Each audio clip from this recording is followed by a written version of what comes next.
एक और प्रसंग आता है। ये जो दो भाई हैं, बाली और सुग्रीव, सुग्रीव छोटे और बाली बड़ा। और पहले तो बाली ऐसा लगा कि बड़ा अभिमानी है, भगवान ने भी बाली को अभिमानी कहा, लेकिन सचमुच यूं कह सकते हैं कि सुग्रीव तो बहुत धीरे धीरे भगवान के चरणों तक पहुंचे और बाली तो छलांग मार करके इतनी ऊंची स्थिति में पहुंच गया जहां तक सुग्रीव नहीं पहुंचे थे। जिस समय भगवान से बाली ने शास्त्रार्थ किया, महाराज आपने भेद क्यों किया, बाली सुग्रीव और मैं दोनों भाई, तो आपको क्या ईश्वर पक्षपात करता है क्या? और फिर आपका अवतार अगर धर्म की रक्षा के लिए हुआ तो क्या आपने छिप करके मार के अधर्म नहीं किया?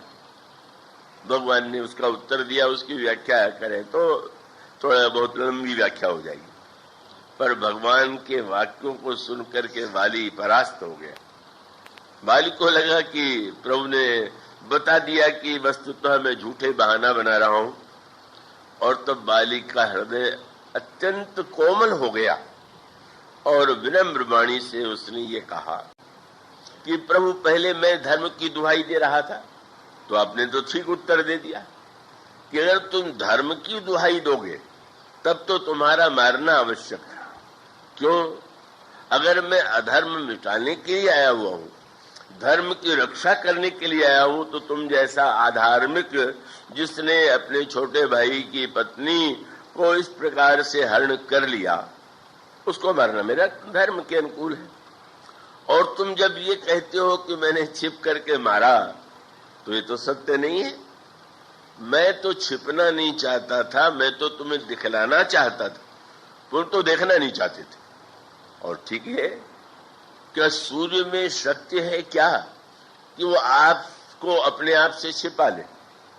सूर्य में शक्ति नहीं है कि वो निर्णय करे कि इनको हम प्रकाश देंगे, इनको नहीं है। पर आप में शक्ति है कि आप आंख मूंद लीजिए, सूर्य ने दिखाई दे।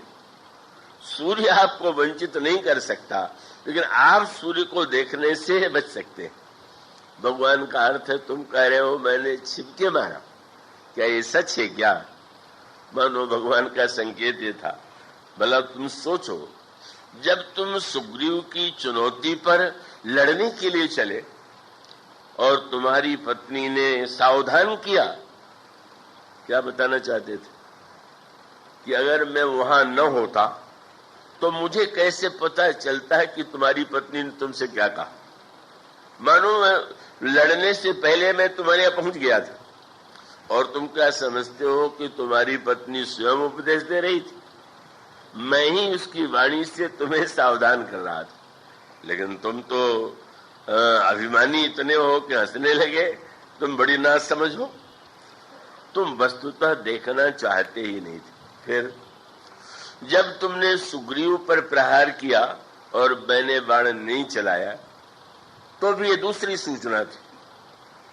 और उसके बाद तुमने स्वयं अनुभव किया कि वह सुग्रीव जो तुम्हारे प्रहार से डर करके मेरे पास वृक्ष की छाया में आया और उसके गले में जब मैंने माला पहना दी, तो तुम अंधे थे क्या कि तुम यह नहीं देख रहे थे कि मैंने इसके गले में माला पहना के सूचना दे दिया है कि मैं यहीं पर हूं? अभी तक मैंने यह मान करके कि मैं तुम्हारे ऊपर बाण नहीं चलाऊंगा, लेकिन अब ये शरणागत है और अब अगर तुमने भूल की तो तुम्हें दंड मिलेगा। तो मानो तुम झूठे बहाने बना रहे हो, धर्म की दुहाई भी झूठी और मैं विषम हूं या भेदयुक्त हूं, यह भी आरोप झूठा। बाली हार गया, पर हारने के बाद फिर जीत गया। और जीत कब गया? जब अपनी बुद्धि से हराने की चेष्टा की तो हार गया, और जब भगवान के स्वभाव का सहारा लेकर के बोला तो भगवान हार गए।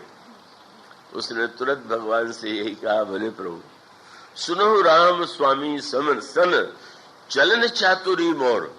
प्रभु, आपके सामने भला मैं बुद्धि और चतुराई से आपको हरा सकता हूं, किंतु मेरा तो एक ही प्रश्न है कि मैंने सुना कि आप ये कहते हैं कि जीव जो ही आपके सन्मुख होता है उसके कोटि कोटि जन्म के पाप नष्ट हो जाते हैं, और इस समय भी यदि आप मुझसे कह रहे हैं कि तू पापी है, तो क्या वो आपके दर्शन का फल अब नहीं रह गया क्या?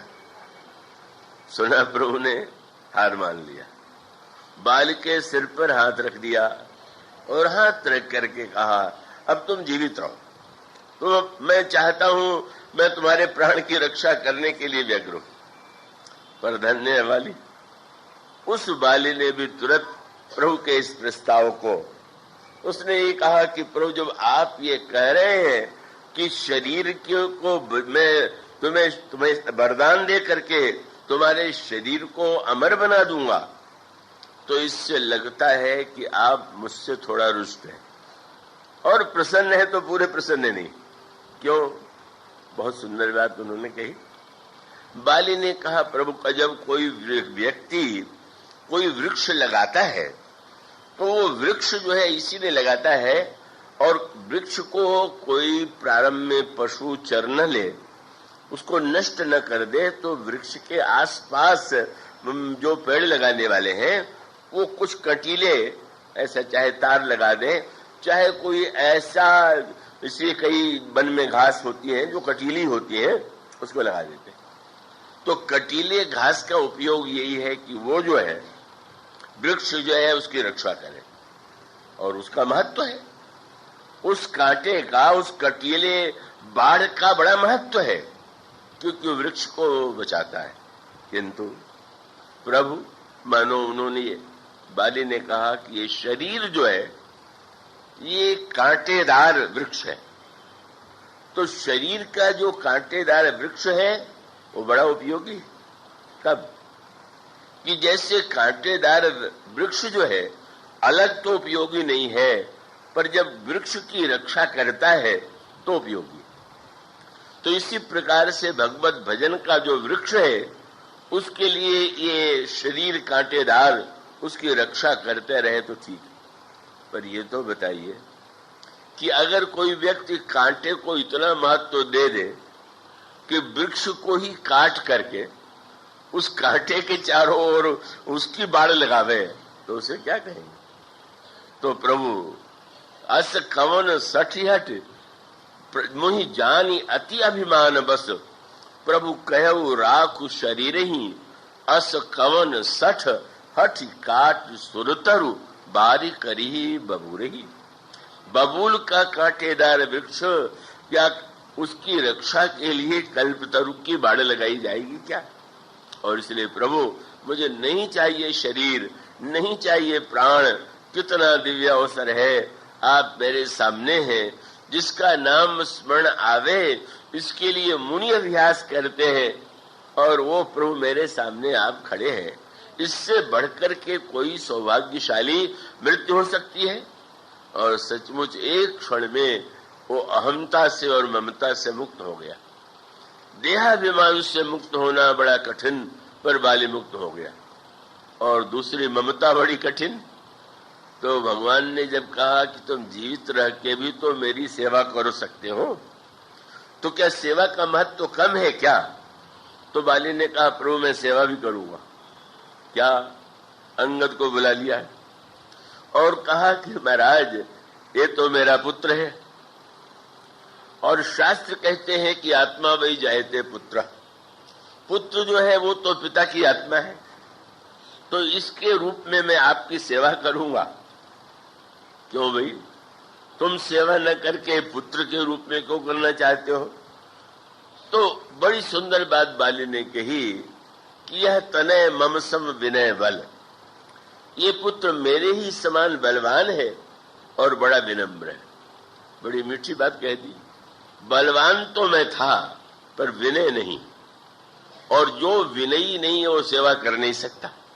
इसलिए जो विनय युक्त तो मेरा ये शरीर है, ये आपकी सेवा में रहेगा।